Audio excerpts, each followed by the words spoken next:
देखें, ये ऑस्ट्रेलिया का एक बहुत बड़ा वाकया है। एक ऐसा इंसिडेंट है जिसको ऑस्ट्रेलिया के प्राइम मिनिस्टर ने ईवल क्राइम कहा है और इसको टेररिज्म कहा है और इसको टारगेटेड ये अटैक है जूस के ऊपर। और एंटी सेमिटिज्म का एंगल इसके अंदर मौजूद है। देखें, जब हम बात करते हैं ना ऐसे हमलों की, तो मैं ये समझती हूँ कि वो यहूदी हो, वो ईसाई हो, वो मुसलमान हो, वो हिंदू हो, वो सिख हो, वो पारसी हो, वो कोई भी मजहब से ताल्लुक रखता हो, उसके ऊपर अगर अटैक होता है तो उसको कंडेम करना बहुत जरूरी है।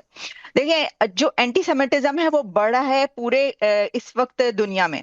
और उसकी बात जो ऑस्ट्रेलिया के इजराइल के प्राइम मिनिस्टर हैं, उन्होंने जो ऑस्ट्रेलिया को पैगाम भेजा, उन्होंने कहा है कि जब ये इस तरह के हमले हो रहे थे और जब इस तरह की बातचीत हो रही थी कि जिसके अंदर एंटी सेमिटिज्म बढ़ रहा था, उस वक्त आप लोग पेट्रोल फेंक रहे थे ऐसी आग पर। तो एक तो ये कि इस बात से कता नजर कि हम मुसलमान हैं, हम हिंदू हैं या हम क्रिश्चियन हैं, जूस पर हमला हुआ, इसको कंडेम करना जरूरी है, बनता है, क्योंकि इससे कोई इस चीज का ताल्लुक नहीं है कि जी वो ये है, वो ये है, उन्होंने ये कर दिया, उन्होंने वो कर दिया। नो, पहली बात तो ये मैं स्ट्रांगली कंडेम करती हूँ उसको।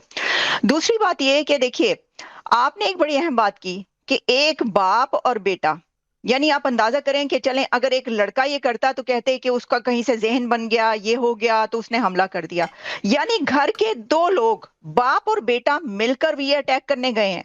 आप इससे उनकी मेंटालिटी का और माइंडसेट का अंदाजा कीजिए कि उस घर में, उस खानदान में कैसा माइंडसेट पल रहा है कि वो तो मतलब दुनिया को आग लगाने वाला माइंडसेट है ना। कि भाई चले अगर किसी का बेटा चला गया तो वो माँ बाप आके कहते हैं भाई हमें पता नहीं चला, इसके जो है वो ताल्लुकात आइसिस से थे, ये वहां पर पला बड़ा तो हमें पता नहीं चला। बाप और बेटा दोनों की मेंटालिटी, माइंडसेट आप अंदाजा करें। तो ये जो अभी जो इसकी डिटेल सामने आई है, उससे ये पता चल रहा है कि ये दोनों बाप बेटा, इनका रिलेशन, इनका ताल्लुक आइसिस से था। 2019 में इनके ऊपर ये इल्जाम आया था, सस्पेक्ट के तौर पर सामने आया था ये लड़का, और उसके इसको पकड़ा भी गया था, लेकिन फिर छोड़ दिया गया कि भाई आईसिस से इसका दाइश से कहीं ना कहीं ताल्लुक बनता है। उसके बाद अब क्या हुआ है कि इनकी गाड़ी से दो फ्लैग जो हैं आईसिस के, दाइश के, वो भी पकड़े गए हैं। इससे साफ ये नजर आ रहा है कि कहीं ना कहीं ये जो ताने बाने हैं जाकर दाइश से मिलते हैं, कि इनका वहां वो जो माइंडसेट है क्रिएट हुआ, ठीक जो है। कुछ जहन साजी हुई, वो वहां से हुई है। ठीक है। तो ओके। इसको कंडेम करना बनता है और हर एक को करना चाहिए। इसमें ये कि इसराइल की इस वक्त जो वॉर, हमास, ये इस सब को छोड़ के आपको कंडेम करना चाहिए। उनका एक यासीन मलिक। रिलीजियस इवेंट था जिसके ऊपर ये हमला हुआ। अगर ठीक है आप मैम। कंडेम नहीं करेंगे तो फिर आप भी एक रेडिकलाइज्ड माइंड है। ओके। ओके। यासीन मलिक जी।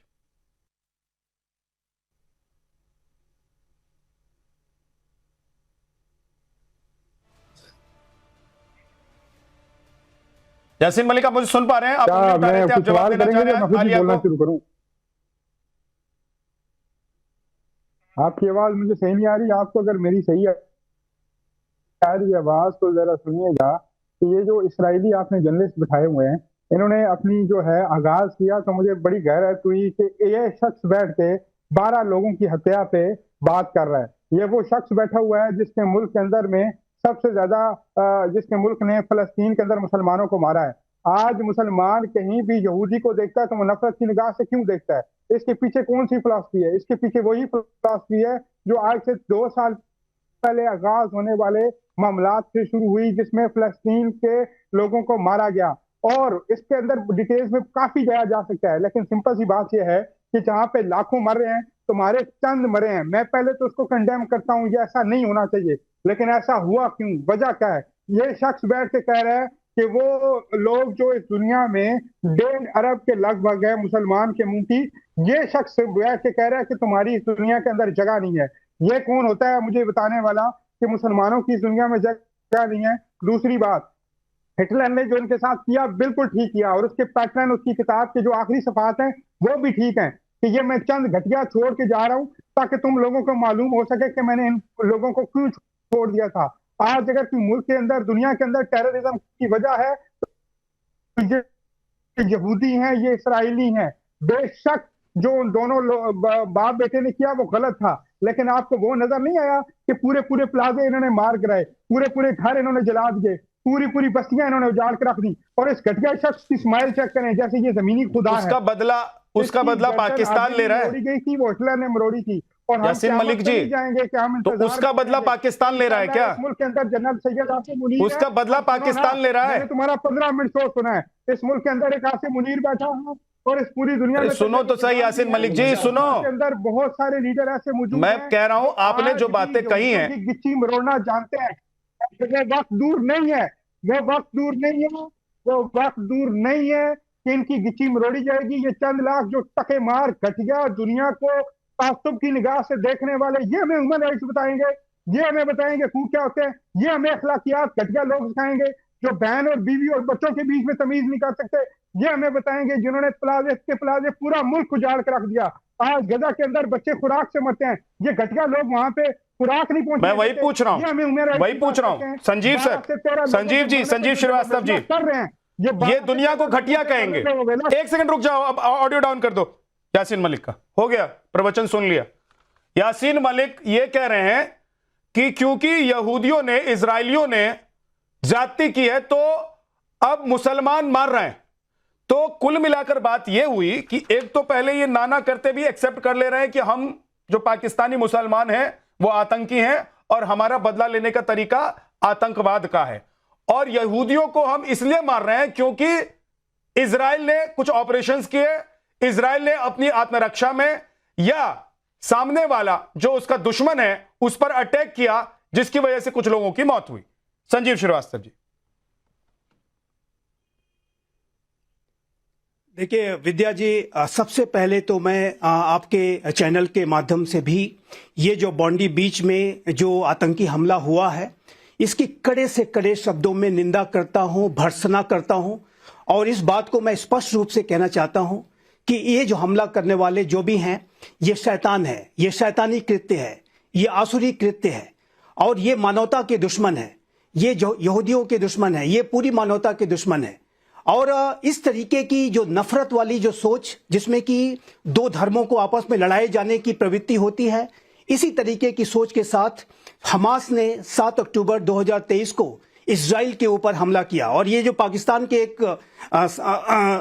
बैठे हुए हैं पत्रकार जो कि कह रहे हैं कि 12 लोगों की आप बात कर रहे हैं, इजराइल के ऊपर जो हमला हुआ था उसमें हमास ने एक दिन में 1200 लोगों को कत्ल किया था और 250 लोगों को बंधक बना के ले गए थे।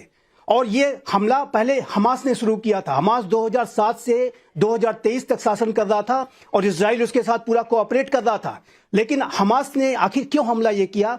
विद्या जी, ये शैतानी सोच है, ये दो धर्मों को आपस में लड़ाने की सोच है।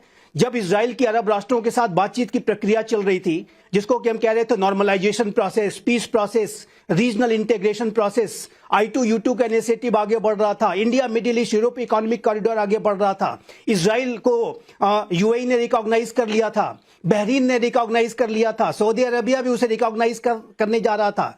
तो ये जो अभी जो एक दो जो शख्स हैं जो कि आतंकी भाषा में बात कर रहे थे, इसी तरीके की मानसिकता रखने वाले लोगों ने इजराइल के ऊपर हमला किया ताकि इजराइल के साथ जो अरब वर्ल्ड की जो वार्ता चल रही है वो टूट जाए, धर्मों के बीच में जो संवाद चल रहा है वो टूट जाए।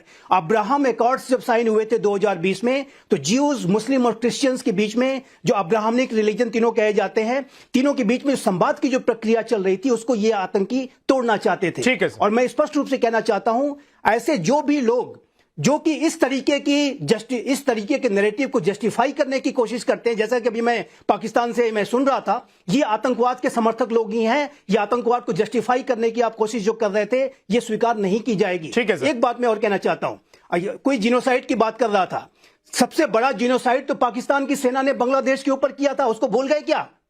जो महिलाओं के साथ आपने लगातार जो उनके साथ बलात्कार किया, हर तरीके की प्रताड़ना की और लाखों लोगों को, बांग्लादेशियों को मौत के घाट उतारा, आपके जनरल टिक्का खान को भूल गए क्या? जिनोसाइड की बात करने से पहले अपने गिरवान में झांक करके देखना, उसके बाद बात करना कि जिनोसाइड क्या होता है। सबसे बड़ा जिनोसाइड अगर किसी ने किया है तो आपने अपने लोगों के ऊपर किया है, बांग्लादेशियों के ऊपर किया है। इस बात को मैं कहना चाहता हूं। ठीक है। मेजर जनरल अश्विनी, इस तरीके की बात करने का कोई फेस नहीं रखते हैं। ठीक है। जो लोग इसको जस्टिफाई करने की कोशिश कर रहे हैं वो आतंकवाद को सपोर्ट कर रहे हैं। पूरे विश्व की इसकी निंदा करनी चाहिए और जीरो टॉलरेंस का अप्रोच होना चाहिए कि आतंकवाद को बर्दाश्त नहीं किया जाएगा, चाहे वो कोई भी फॉर्म हो, कोई भी मैनिफेस्टेशन हो। ठीक है, ठीक है संजीव जी, ओके। अश्विनी सर, क्या पाकिस्तान को पता है कि उसके पास एक ही काम है, वो है आतंकवाद का, इसलिए कुछ लोगों को डिफेंड करने के लिए रखा हुआ है और दुनिया में आतंक फैलाने का जो भी मौका मिलता है उसमें पाकिस्तान नहीं चूकता है, क्योंकि पाकिस्तान और कुछ कर भी नहीं सकता है। हाँ देखो, एक तो बात है विद्या कि अगर आज पूरे वर्ल्ड के अंदर सबसे टॉप 100 टेररिस्ट देखें तो 87 ऐसे आतंकवादी हैं, या तो वो पाकिस्तान से बिलोंग करते हैं या उनकी जड़ें पाकिस्तान से। तो पाकिस्तान को ये अंदर झांक के देखना है कि अगर टेररिज्म को वो एक प्रकार से अलाउ करेंगे तो टेररिज्म को खाएगा। देखो, मुझे अभी तक याद है जब हिलेरी क्लिंटन जब सेक्रेटरी ऑफ स्टेट थी 2013 में पाकिस्तान में आई थी, तो उसने अगवा किया था पाकिस्तान को कि भाई अगर आप अपने घर में सांप पालेंगे तो एक दिन वो सांप आपको भी काटेंगे। For more of such videos, do like, share and subscribe to ET Now Swadesh.